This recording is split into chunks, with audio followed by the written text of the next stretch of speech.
world isn't run by weapons anymore, or energy, or money. It's run by little ones and zeros, little bits of data. It's all just electrons. I don't care. I don't expect other people to understand this, but I do expect you to understand this.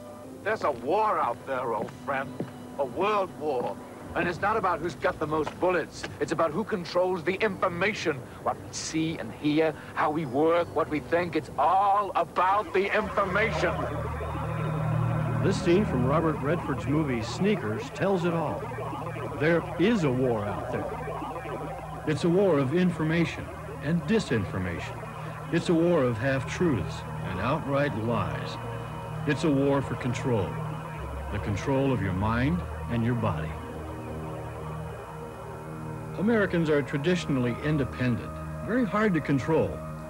But the architects of the New World Order have ways to force you into submission. First, through a well-orchestrated agenda, including health care, financial security, safety from crime, and environmental issues, the public will be coerced into accepting a national identification card.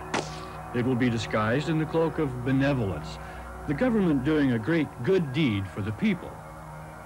Once the national identification card is in place, it will become the ID card.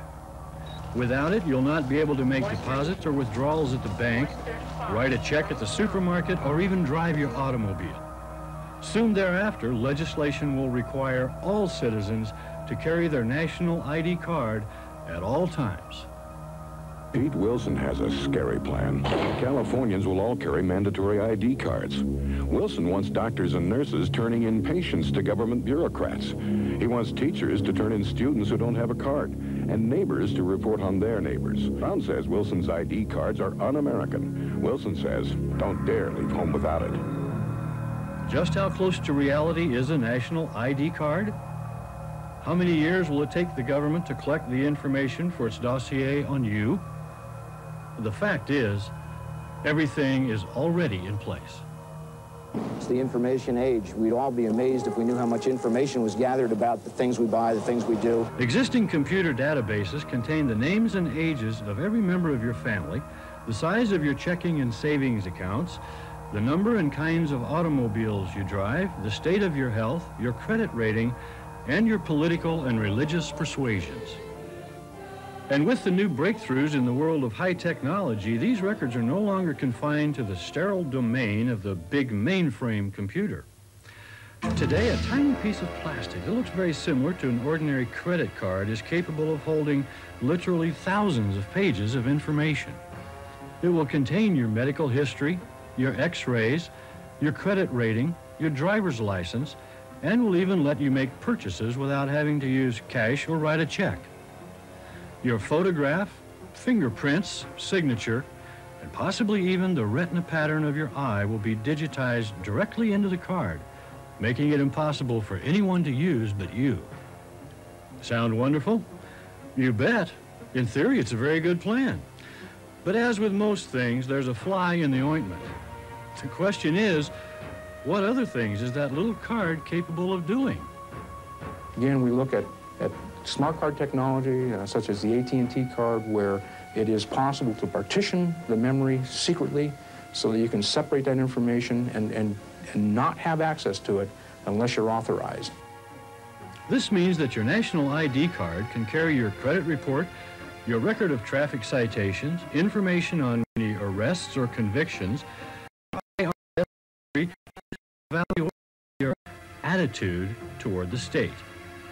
In effect, this innocent-looking little piece of plastic will contain your life history, a profile that can be examined by any police officer or duly appointed authority.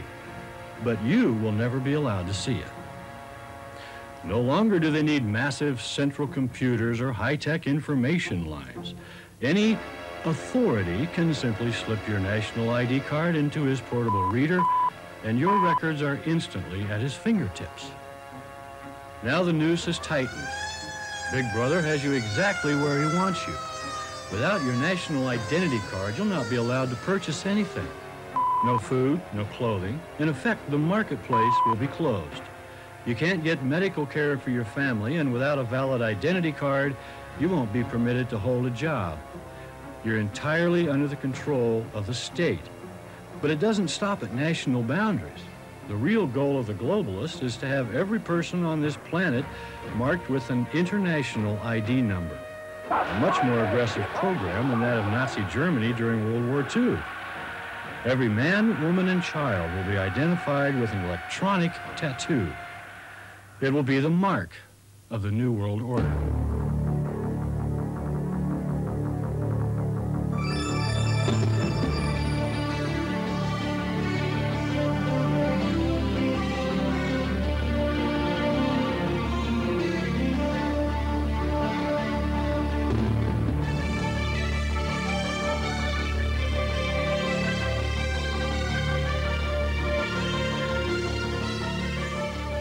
And he causeth all, both small and great, rich and poor, free and bond, to receive a mark in their right hand or in their foreheads, and that no man might buy or sell, save he that had the mark, or the name of the beast, or the number of his name. Many people believe that when the book of Revelation, chapter 13, in the Bible, talks about the mark of the beast, it is talking about a tattoo. A visible mark, but actually the original Greek New Testament word was charagma, from the Greek word charasso, meaning to engrave. It is important to note that this noun charagma in Greek is accusative neuter singular and is preceded by the Greek preposition epi. Now this word in Greek means upon. Thus we are to understand that the mark is actually an inclusion made in the upper layer of the skin. In the upper layer of skin will make a lot of sense as we further examine the current trends in high technology computerized identification.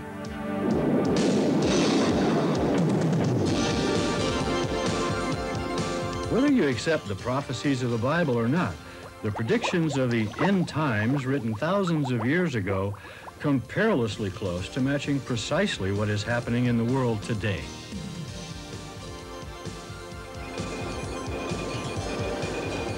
With the development of the barcode some 15 years ago, suddenly it became practical to identify and price a wide variety of merchandise. Positive identification in the information age was now possible, and Hollywood had a field day with the new idea. Identification. Request to leave the United States. Granted. Proceed. Got a positive here. Oh no, it's gonna be Miss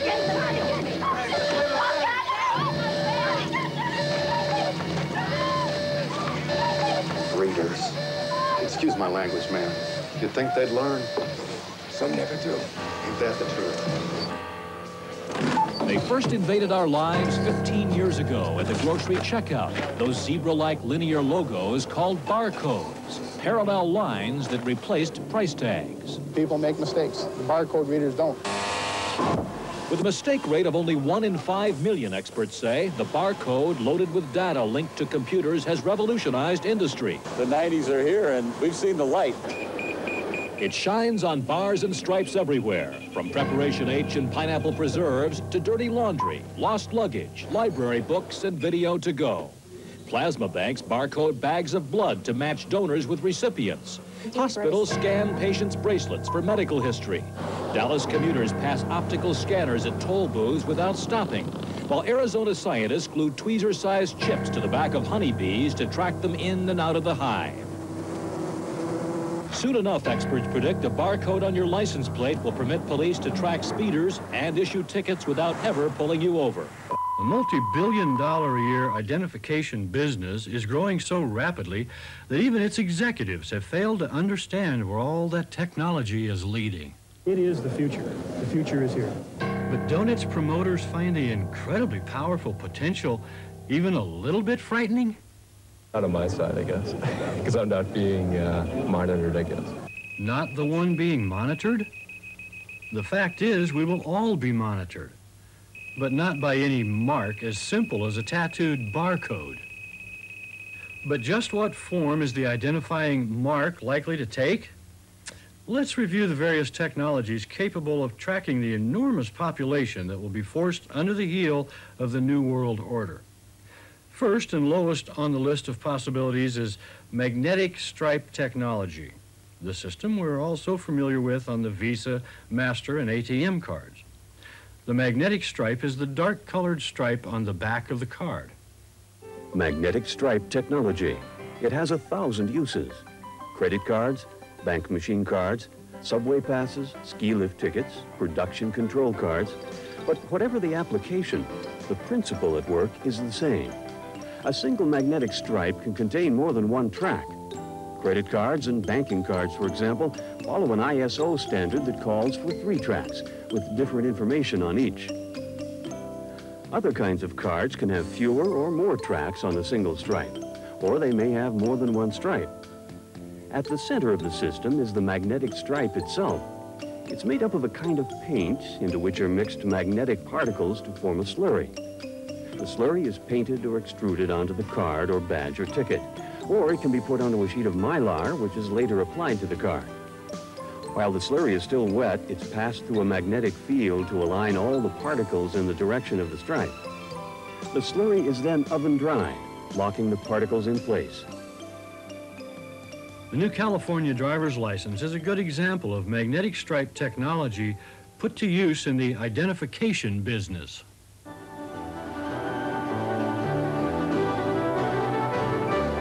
California issues over 30,000 driver's licenses and ID cards per day, and that number is increasing at a rate of 8% per year.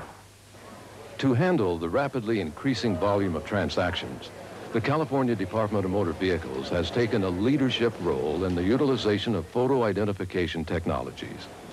In my previous position, I was the director of the Department of Motor Vehicles, and during my tenure there, I had an opportunity to bring into completion and implementation a new form of driver's license in California, which basically allowed many of the old photographic components of the driver's license to be computerized, allowing the image to be captured in a digital base, the signature digitized, and the driver's license moving from basically a piece of polyester paper to a credit card style driver's license with a magnetic strip attached to the back of it with data encoded on it. We found that its principal use was not to demonstrate that you've been awarded the privilege to drive a vehicle in California, but its principal use was really for identification. A lot of the information on the driver's license is captured in the process of conducting a retail transaction, issuing a traffic citation, and clearly we ought to take advantage of technology. In order to build the integrity of our records, we need to ensure that there's accuracy at the point where the information is captured. Certainly, by reading a magnetic strip, you increase the accuracy much more than just copying the information off the face of the license. Short term, we saw it as a convenience, saving keystrokes, improving accuracy. Long term, we look at many of the components that went into the driver's license, the digitized imaging, the photograph in a digitized base, the signature in a digitized base, is providing much more flexibility and in a better infrastructure to deal with that. We can look at the image, we can compare signatures. We can transmit images where there's some question about a person's identity. All these things are important identification components of the driver's license.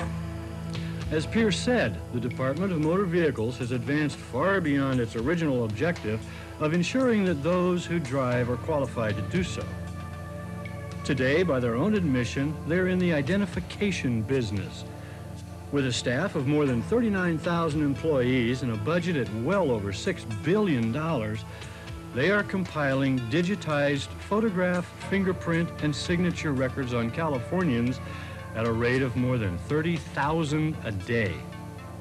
Identification is positive, and someday soon, this giant California database will become part of the worldwide identification system via the electronic superhighway. You're not being forced into the databases, but you will volunteer if you wish to participate in the activities that have become so necessary to everyday life, like driving your car. The magnetic stripe technology currently used by the California Department of Motor Vehicles is capable of storing little more than the information already printed on the license, a mere pittance of what authorities would like it to hold. And the cost per character is some 20 times higher than the newer IC chip smart card technology. Magnetic stripes can typically store about 80 characters of information that would cost 30 or 40 cents. Beyond storage of magnetic stripes, you need to go to a smart card. The typical cost for a smart card to give you the capability of storing 2,000 characters of information might be $2. We've got 2,000 characters of information for $2. We have 80 characters of information for about 30 or 40 cents.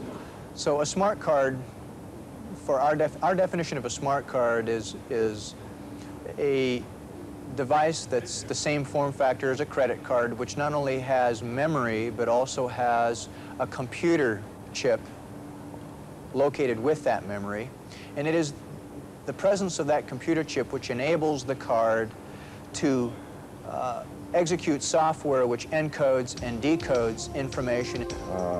Smart cards are quite often called contact cards because a reader, writer, or a machine that is capable of inputting data and outputting data from the card actually makes contact with the surface of the chip module in order to pass data back and forth from the read writer to the card.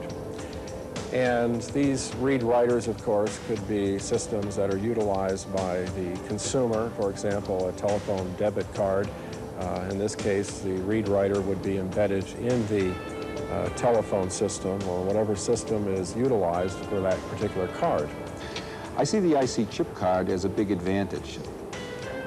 In the U.S., they're not used as much, primarily because of the mag stripe industry, which has been with us probably 50 years. The mag stripe is susceptible to fraud, and all the major banks are looking at the IC chip card as a way to prevent that fraud. You'll see multiple applications on a given card, such as possibly MasterCard, Visa, and some electronic purse functions residing on the same card, such that you can download money via your personal computer or a terminal without ever using cash. You can have a cashless ATM in your own house. It's really not possible to predict where we're going to be in 100 years from now, but it is easy to predict that within the next 10 years, we will have the electronic purse where you can walk up to the ATM machine and load basically your smart card purse with money, and you can spend that money in retail stores anywhere you want without having to carry any cash with you. Smart cards are an ideal monetary medium for the fast-approaching cashless society. But with magstripe technology so firmly entrenched, just how will the changeover be accomplished? It's going to be one of those quiet revolutions that Mr. and Mrs. America is going to open up an envelope someday from MasterCard or Visa or Discover Card or whoever it might be from their bank, and either their credit card or their ATM card is going to have a little gold spot on it. It's going to have instructions on how to use it. It might not only be a bank debit card, but it also could have identification information. It could have medical records stored on this card. There are many, many uses. France pioneered the smart card when they introduced their national telephone debit card over a decade ago. This original telephone application has spread, and now we're seeing debit cards for other applications as well. The ATM cards in Germany are going to be equipped with a chip as well as a mag stripe for the time being, and in the long run might be replaced completely by a chip card based on secure memory. The other application that has evolved in Germany is health card, a patient data health card.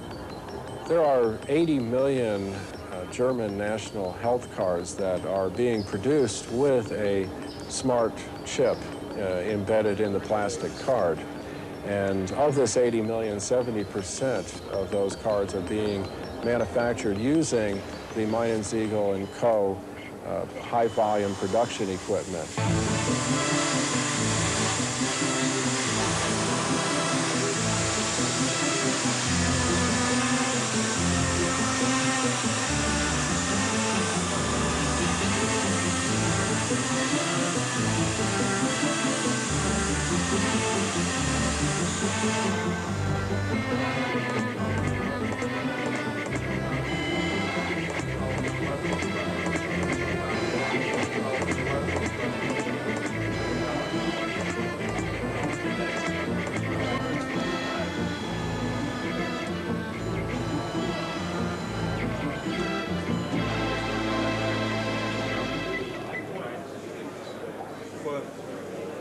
this version is?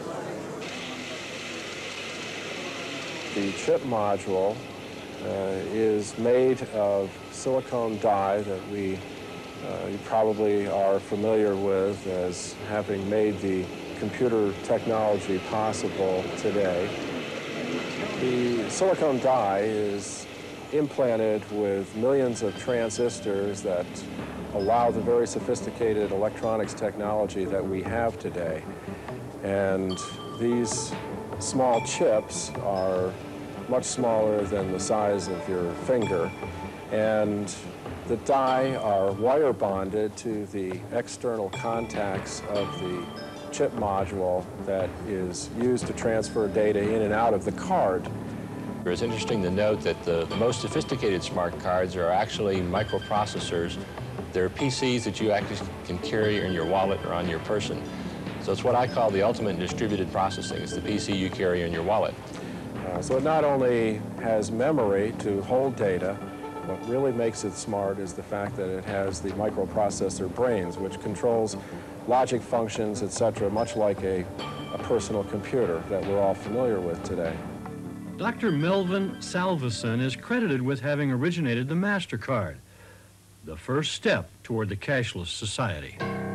We needed an electronic system that would permit each individual to access his resources wherever they may be, at one or more banks.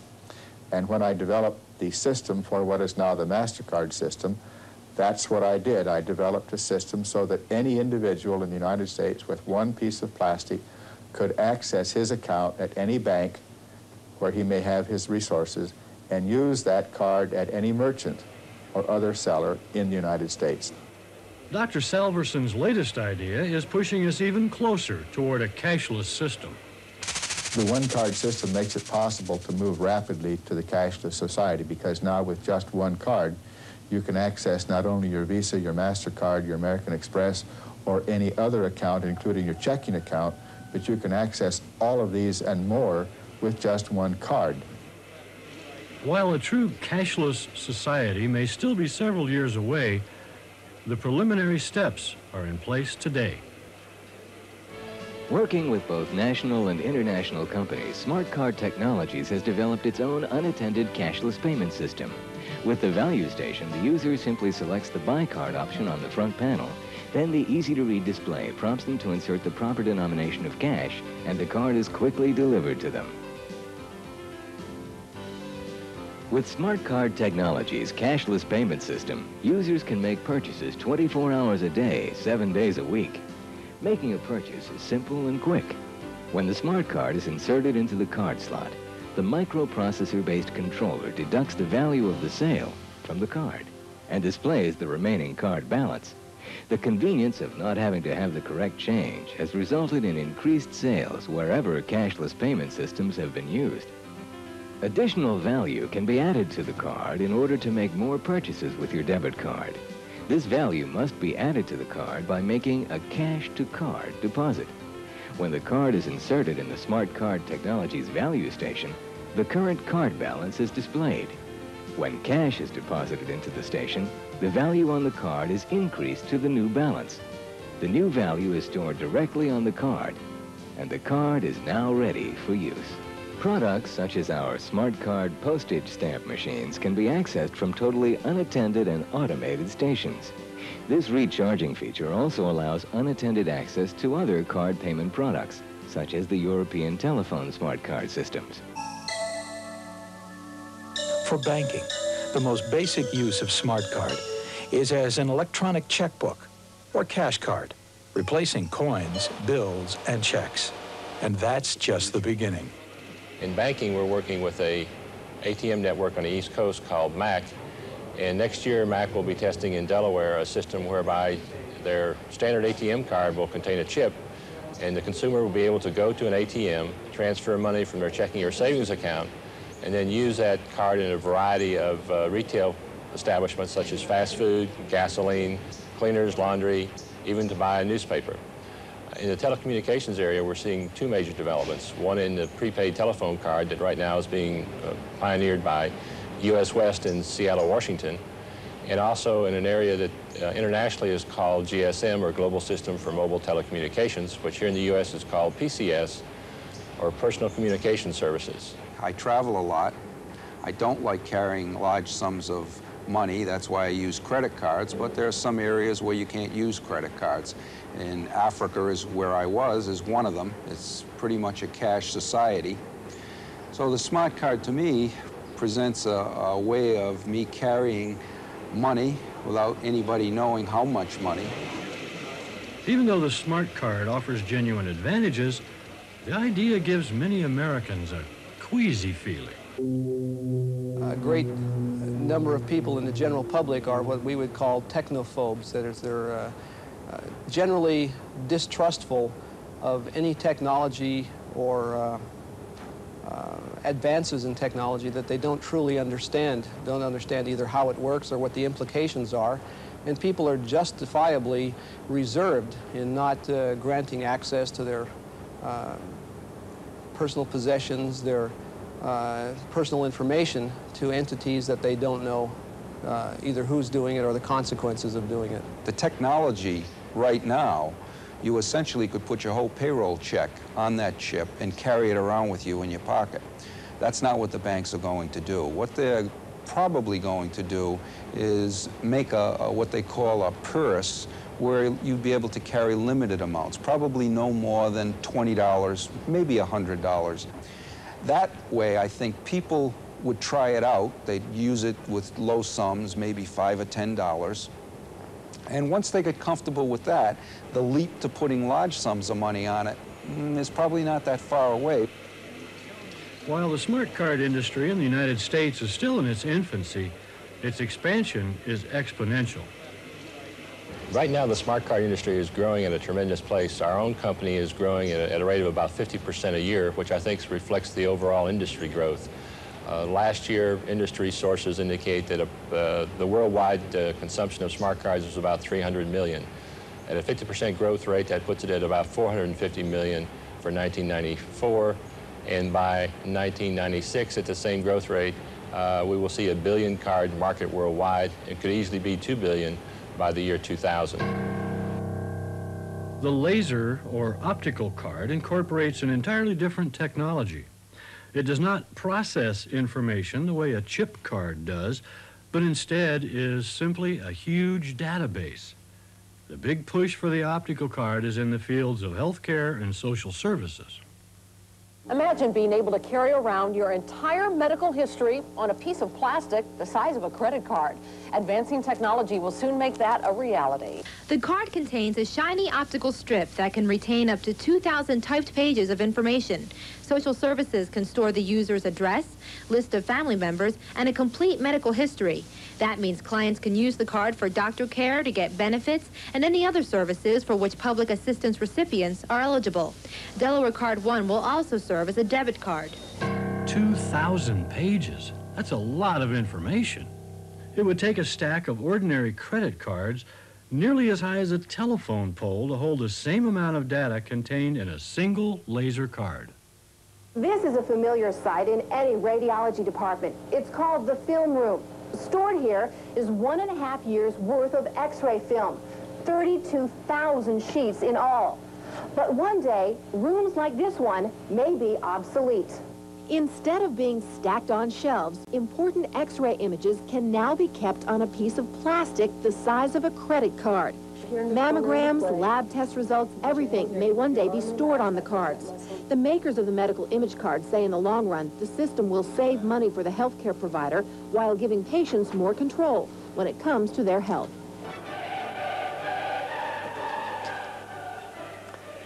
Medical records, thousands of them. And this is only a small part of all of the records that have to be kept on file here at the West London Hospital. Now, some of them, as you can see, are fairly slim, but others can be pretty bulky. There's a lot of relevant information about the patient in this file, but if a trial which is taking place in this hospital proves to be successful, then all the information in this file will be recorded onto this small plastic card. The compact disc player. The music on this compact disc is stored in the form of minute holes, creating areas of light and dark. And it's these patterns which the player reads, clean patterns which are free from the distortions normally associated with other recording methods. The optical memory card works on a similar principle, but there is one vital difference. With the compact disc that you buy for your player, you can't add another tune. On the other hand, with the optical memory card, you can add more information.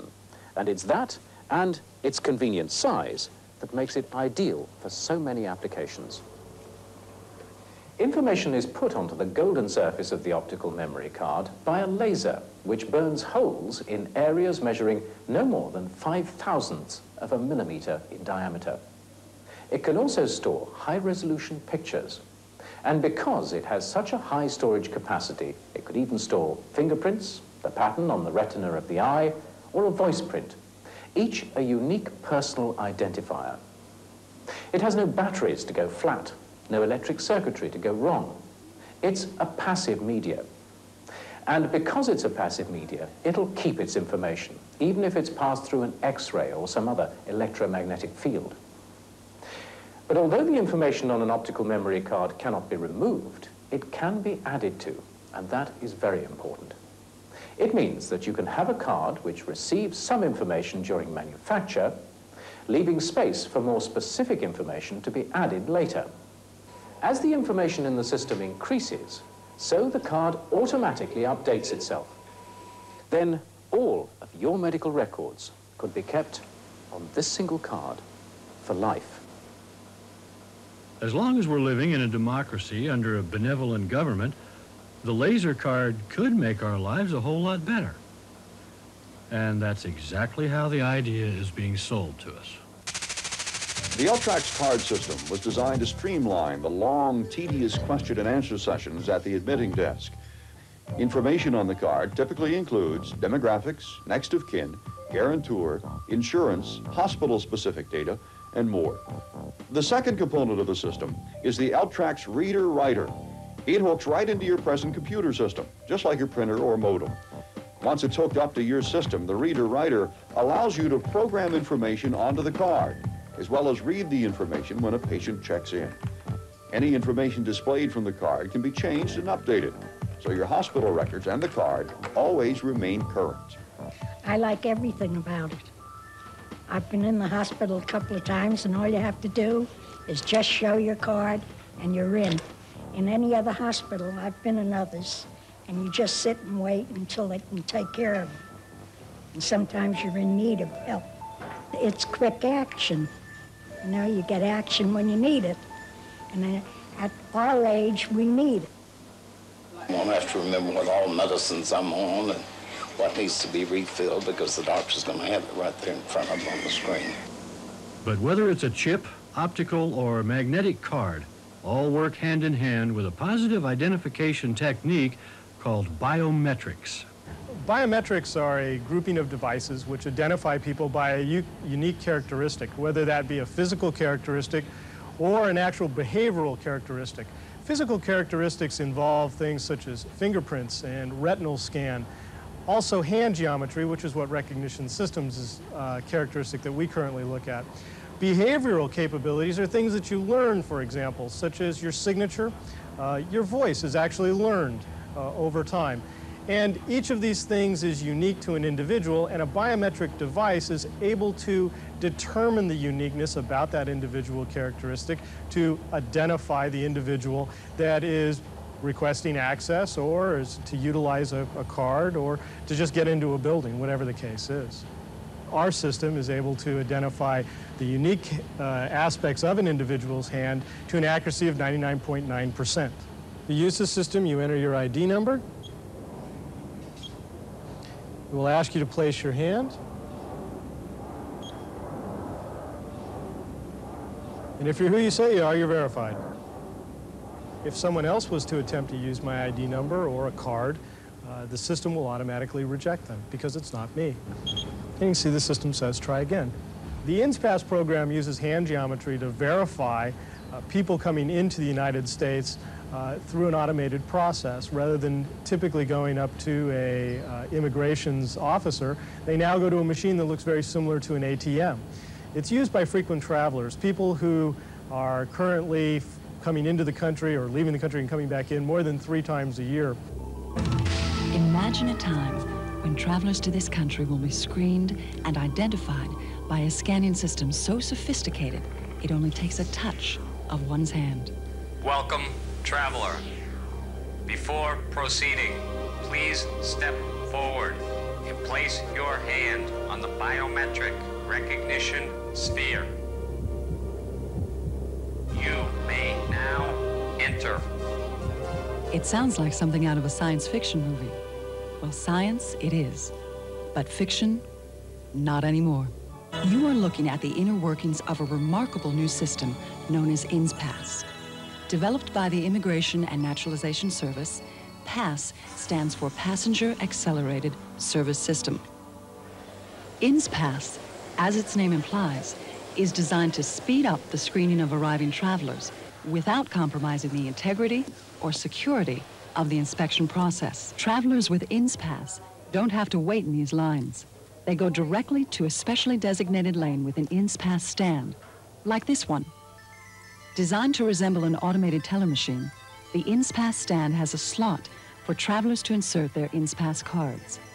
Next, members carefully place their fingers against a set of positioning pins on the screen of the biometric hand scanner. Within seconds, the scanner records a complex, 3-dimensional measurement of each traveler's hand. Those calculations are compared to the information stored on travelers' INSPASS cards. If the data matches, travelers enter their flight information on the keypad. That information, together with the biographical data stored on the INSPASS card, is used to generate an entry document. If for some reason the information on the traveler's INSPASS card and the image recorded by the hand scanner don't match, the system will immediately alert a nearby inspector. You have to remember that although they go through an automated inspections process, that their name is still vetted against the database of known and suspected terrorists or individuals we don't want in the United States. So the security features that we wanted are built into the system. With the emerging global economy, the public is on the move more than ever before.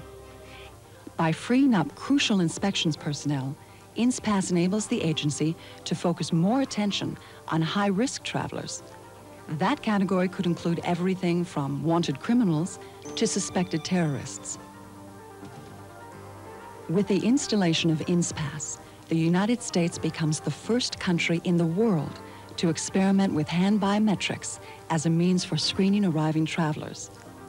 But with all of the breakthroughs in biometric technology, INSPASS will likely be just the beginning. Fingerprint technology is another part of biometrics, and a system called AFIS has leapt from law enforcement into everyday life. AFIS is an acronym, AFIS, which stands for Automated Fingerprint Identification Systems. And it's a means by which a fingerprint and the structure, that is the friction, what's referred to as friction skin, the features of the friction skin, the ending ridges and the bifurcations are plotted, and the fingerprint is basically digitized. It's turned into a number, if you will. And then with searching algorithms, a known fingerprint database can be constructed against which you can conduct searches by entering in an unknown fingerprint. The degree of accuracy of AFIS systems has proved to be quite successful.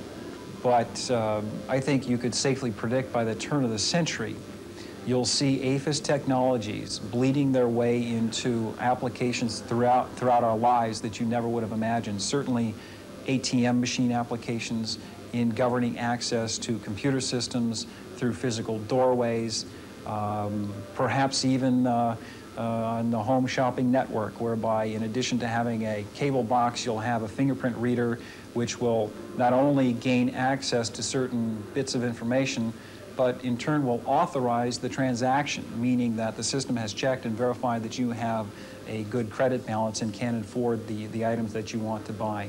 Those kinds of applications I don't think are too far down the road. I say all that with the caveat that we as a society are going to have to at some point address the concerns of the invasion of privacy issue, and that will work its way out eventually. I share those concerns, and I think that that's a challenge that will be a healthy one to deal with. The biochip, a tiny injectable glass-encapsulated rice grain-sized microchip, is one of the most frightening and controversial of the marking devices. In the past 5 years, thousands of animals have been implanted with these microchips. If a lost pet is not returned to its owner or adopted by a new owner, they're either put down or claimed for research. But now there's a solution, the AnaCare system. Your local veterinarian vaccinates your pet against being lost with a small identification microchip. Our national network of veterinary professionals, animal shelters, and animal control agencies scan all lost pets. Then one quick call to the database will locate the pet owner quickly. The AnaCare microchip gives each pet an exclusive identification number. A one-time fee provides lifetime registration in a national database. Local veterinarians are microchipping family pets, hunting dogs, show dogs, and cats. Already more than 2 million pets enjoy the benefit of microchip technology. Don't let your pet be among the 20 million that won't make it home.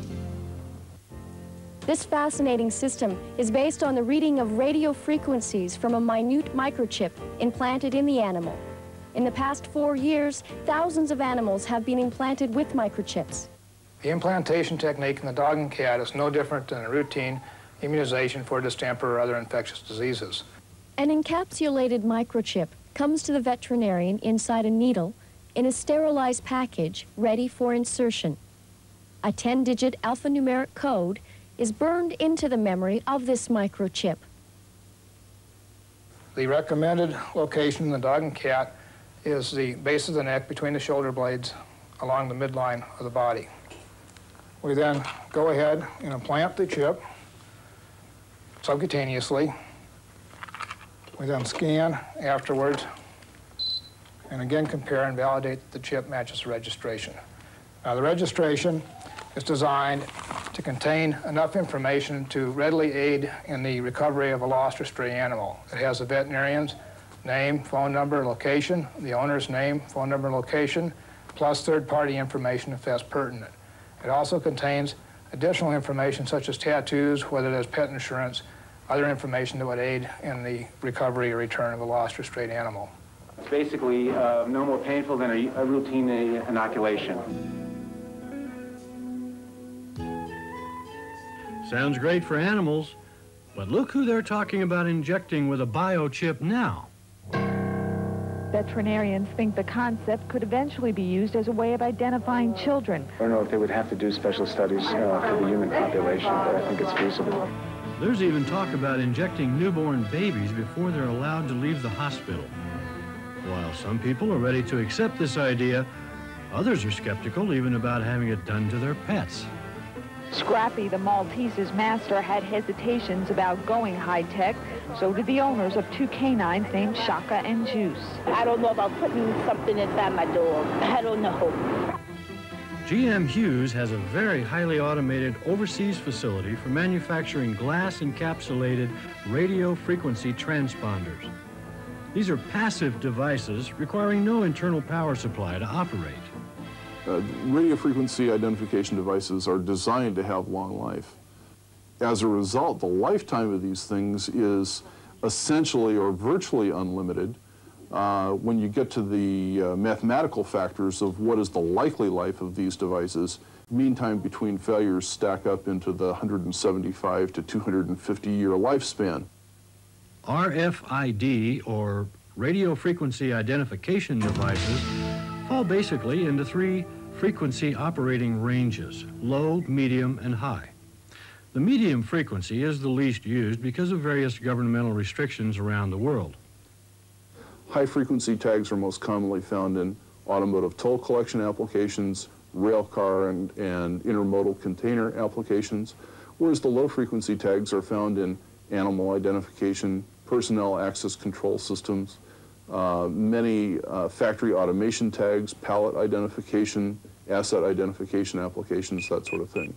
High-frequency tags that can read 200 feet are not uncommon at all. high-frequency tags that can read a quarter of a mile, for instance, do exist, although they're expensive. Passive tags, I have seen passive tags that can read 200 feet. So low-frequency devices especially, and by low frequency, I'm talking about things in the 125 kilohertz range, will read through the body. And that means then they read through flesh, blood, bones, skin, and therefore the entire concept of implanting animals with radio frequency identification tags was conceived many years ago.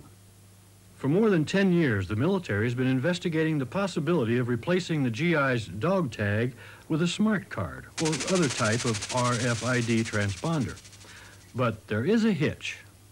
Notably that of if you have a device containing a substantial amount of information on a GI, on a battlefield, and then that device and or the GI associated with it fall into the hands of the enemy, you've now transmitted a tremendous amount of data, possibly to that enemy in a combat situation.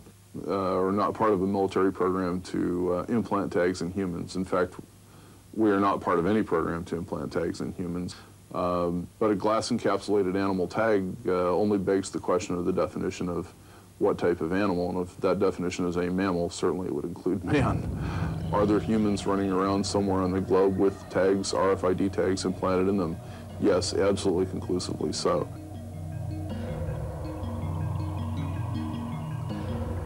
At least 6 million medical devices a year are implanted in human beings, everything from vascular grafts to breast implants. The United States Food and Drug Administration has implemented a new ruling called the Safe Medical Device Registration Act of 1994. This act mandates that all prosthetic medical devices to be put into human beings must be tracked from the time of manufacture through implantation and possible eventual removal. You'll never guess where a radio frequency identification device has shown up now, in a new type of breast implant.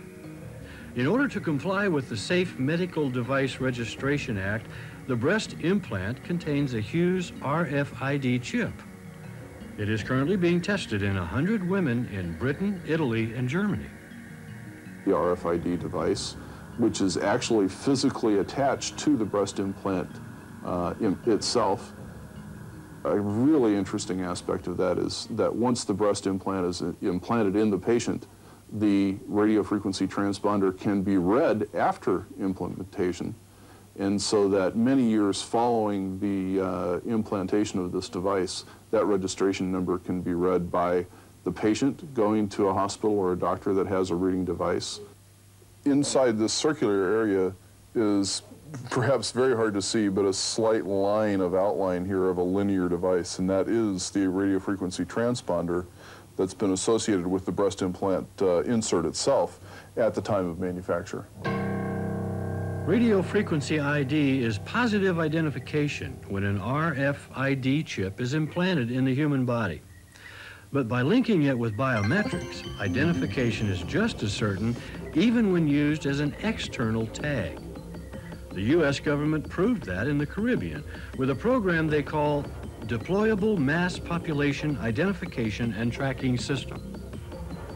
As the Coast Guard rescued wave after wave of Haitian refugees from the angry seas, identification and processing became a major problem. Before the flood of humanity began to slack off, more than 50,000 Cuban and Haitian refugees had been processed at the Navy base at Guantanamo Bay.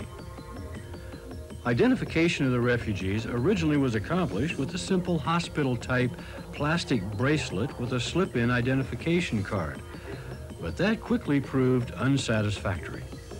They needed to find a way that they could process these people much faster, give them a much better stay while they were there. So we got into the development of the electronic identification bracelet, which is basically an identification card.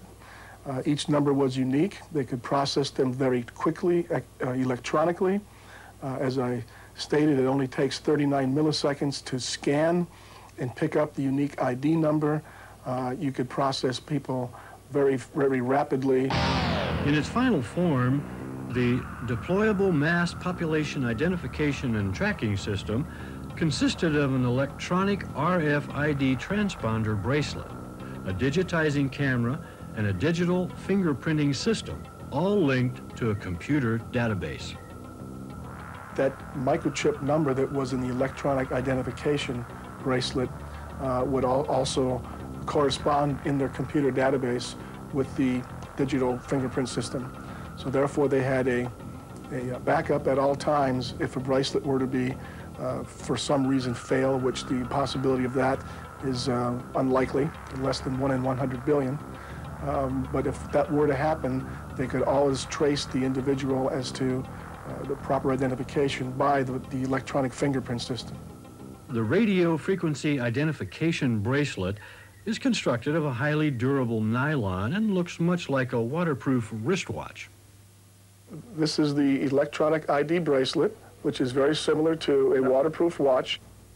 The electronic device that is inserted into the bracelet consists of an integrated circuit which is attached to an antenna to receive the signal. It is simply inserted into the top of the disc, and then we have sonically weld another piece of nylon to the top of that to give it hermetic seal and totally waterproof. The Navy at Guantanamo Bay has more than 150 scanners to read the identification bracelets. The scanners will input the refugee's unique 9-digit ID number directly to a computer through an RS-232 port. The refugees are scanned often, when they need medical services, when they are transferred between camps, when they fill out questionnaires. Refugee organizations like the United Nations High Commissioner for Refugees and the Organization for Refugees also use scanners to facilitate their interviews. In order to keep the electronic identification bracelet from being removed, it was secured around the refugee's right wrist with a pop rivet. In the case of children with small wrists, it was pop riveted around their ankle. Just what did the refugees think about their identifying mark? The reaction was mixed. Some refugees say they actually like wearing the bracelet, feeling they were now being taken seriously, were now part of the system. Others wore it because without it they could not receive medical attention and other necessities. And one was wisely bothered because in the Bible, Revelation 13:16 speaks of how we will all be marked in the right hand with the number of the beast. But like it or not, all were forced to wear it. The electronic identification system at Guantanamo Bay was so successful that it is now being tested in the United States for border control by the Department of Justice and Immigration. The Deployable Mass Identification and Tracking System was one of the first major programs to cross the controversial line and actually tag human beings electronically.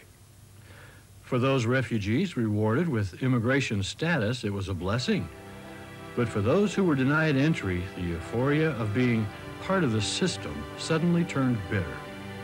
They did everything they could to remove their mark. Some made crude knives in an attempt to cut the bracelet off. Others, in desperation, tried to chew it off, but to no avail. They were marked men. Their digitized fingerprints and photographs in the computer left them no escape. The official reaction to their unhappiness? A recommendation that the plastic bracelets be reinforced with steel wire, making it even more difficult to cut or chew. But don't feel too badly for the refugees. We too are marked. Our digitized fingerprint, retina scan, or hand geometry pattern will permit us to buy the food and services we need if we have the mark. Television cameras on street corners will ensure that we obey all rules. Traffic violations will be cited by machines, and our vehicles will be tracked by government satellites orbiting overhead. Fiber optic cables being installed at this very moment will let Big Brother spy on us right in our own homes. Very soon, the cashless society will be fully upon us, and our paychecks will be entered directly into the smart cards we will carry in our pockets. The smart card chip will be reduced in size, then become part of the injectable biochip. It will be our electronic purse, our new money. Like our pets, we will be permanently marked, effectively owned by the state. You can run, but you cannot hide. The book of Luke, chapter 21, verse 10 and 11, warns us that the end nears. Nation shall rise against nation, kingdom against kingdom. There will be great earthquakes in many places. There'll be famines, pestilences. There are fearful sights that are going to come out of the heavens. Mark chapter 13, verse 28 and 29, advises us to learn the parable of the fig tree. It says, when her branch is tender and puts forth leaves, you know that summer is near. So in the same way, when you see these things come to pass, know that it is near, even at the door. Revelation chapter 1, verse 3 tells us to pay attention to the prophecies. The Bible says, blessed is he that reads and hears the word of the prophecy and keeps those things which are written therein, for the time is at hand. Despite every attack, the Bible is still the world's best-selling book. It has been translated into more than 1,400 languages, and time after time, its prophecies have been proven 100% accurate. Check it out for yourself. Be prepared. The time is at hand. The water's coming out to the back room. Some pipes came loose or something, and hot water's spreading all over. The fire department does not handle that. You'll have to go out and turn the water off at the main. In our lifetime, there have certainly been more earthquakes than ever before in the history of the world. Famine and disease are rampant. Nation has risen against nation in tragic war, and kingdom fights kingdom in civil battle. Technology in itself is neither good nor evil, but it is technology that is ushering in the cashless society and the one world government. What is at stake is more than one small country. It is a big idea, a new world order.